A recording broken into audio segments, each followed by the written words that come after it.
Hello கண்ணா. So நம்ம இப்போ என்ன பண்ண போறோம் அப்படின்னா, 2026ல நடந்த ரீநீட்டுடைய சொல்யூஷன டிஸ்கஸ் பண்ணலாம். சரிங்களா? ஸோ இப்ப இந்த கொஸ்டின பாருங்க இதுல. இதுல என்ன கொஸ்டின் குடுத்திருக்காங்க அப்படின்னு பார்த்தீங்கன்னா, ஒரு ஸ்பியர் குடுத்திருக்காங்க. இந்த ஸ்பியருடைய radius they are given r அப்படின்னு சொல்லி குடுத்திருக்காங்க. நெக்ஸ்ட் இதுல ஒரு சார்ஜ் வச்சிருக்காங்க. அதுக்கப்புறம் என்ன சொல்றாங்க அப்படின்னு பார்த்தீங்கன்னா, இந்த கொஸ்டின்ல ஃப்ரம் த சென்டர்ல இருந்து ஒரு டிஸ்டன்ஸ் பாயிண்ட் Aக்கு எடுத்திருக்காங்க. அந்த டிஸ்டன்ஸ் என்ன சொல்லியிருக்காங்க அப்படின்னா 2r. இன்னொரு டிஸ்டன்ஸ் என்ன சொல்லியிருக்காங்க அப்படின்னு பார்த்தீங்கன்னா 3r அப்படின்னு சொல்லி கொடுத்துருக்காங்க. இப்போ என்ன கேட்குறாங்க அப்படின்னா, ஒரு பாயிண்ட் சார்ஜ் எடுத்துக்கிறோம். அந்த point charge from A to B போறதுக்கு என்ன ஒர்க் டன் ஆகும் அப்படின்னு சொல்லி கேட்குறாங்க. அப்போ நம்மளுக்கு என்ன தெரியணும் அப்படின்னா, நம்மளுக்கு ஒர்க் டனுடைய ஃபார்முலா என்ன? சார்ஜ் இன்டூ பொட்டன்ஷியல் டிஃபரன்ஸ்னு படிச்சிருப்போம் இல்லையா?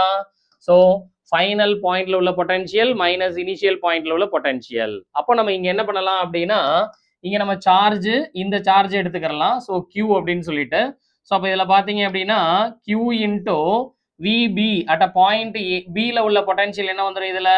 KQ டிவைடட் பை, ஸோ இதோட வேல்யூ என்ன வந்துடும்? 3Rன்னு வந்துடும். மைனஸ் KQ டிவைடட் பை 2Rன்னு வந்துடும். ஸோ இப்போ இதை நம்ம நார்மல் எல்சிஎம் எடுத்தோம்னா என்ன ஆகிடும்? KQ small q divided by, இங்க நம்ம r வெளியில் எடுத்துடலாம். ஸோ அப்போ ரிமைனிங் என்ன வரும்? இங்கே 6ன்னு வந்துடும். இது 2 மைனஸ் 3 அப்படின்னுங்கும் போது இதில் k capital Q small q divided by 6Rன்னு வந்துடுமா? அந்த மைனஸ் நம்மளுக்கு ஒர்க் டன் அப்படிங்கும் போது தேவையில்லை. சரிங்களா? இப்போ இதில் அவங்க கொடுத்துருக்கிறது என்ன டேர்ம்ஸில் கொடுத்துருக்குறாங்கன்னு பாருங்க. ஸோ அதில் இன் டேர்ம்ஸ் ஆஃப் சார்ஜ் டென்சிட்டியில் கொடுத்துருக்குறாங்க. அப்போ நம்ம என்ன பண்ணலாம் அப்படின்னா, இந்த Qக்கு பதிலாக நம்ம ஒரு வேல்யூ போட்டுக்கலாம். ஸோ அது என்ன வந்துடும் அப்படின்னா, density which is equal to charge by volume அப்படின்னு சொல்லி படிச்சிருப்போம். இங்கே நம்ம கேபிட்டல் Q எடுத்துருக்கனால கேபிட்டல் Qன்னு வச்சுக்கலாம். ஸோ அப்போ Q which is equal to என்ன வந்துடும்? டென்சிட்டி இன்டூ வால்யூமோட வேல்யூ என்ன?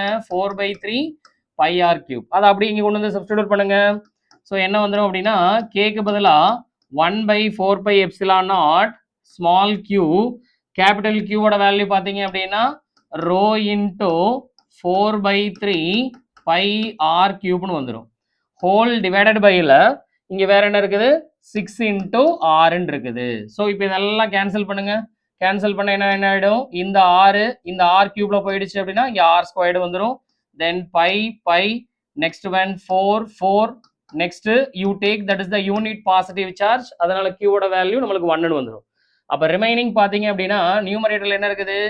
டென்சிட்டி இருக்குது, ஆர் ஸ்கொயர்டு இருக்குது, டினாமினேட்டர்ல 6 இன்டூ 3 18 இருக்குது, எப்சிலான் நாட் இருக்குது. இப்போ இது ரெண்டையும் அப்படியே செக் பண்ணி பாருங்க பார்ப்போம்.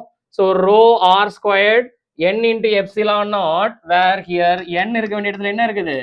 18. அப்போ இதுல ஆன்சர் எதுன்னு பார்த்தீங்க அப்படின்னா ஆப்ஷன் 2 தான் கரெக்ட். புரிஞ்சதுங்களா?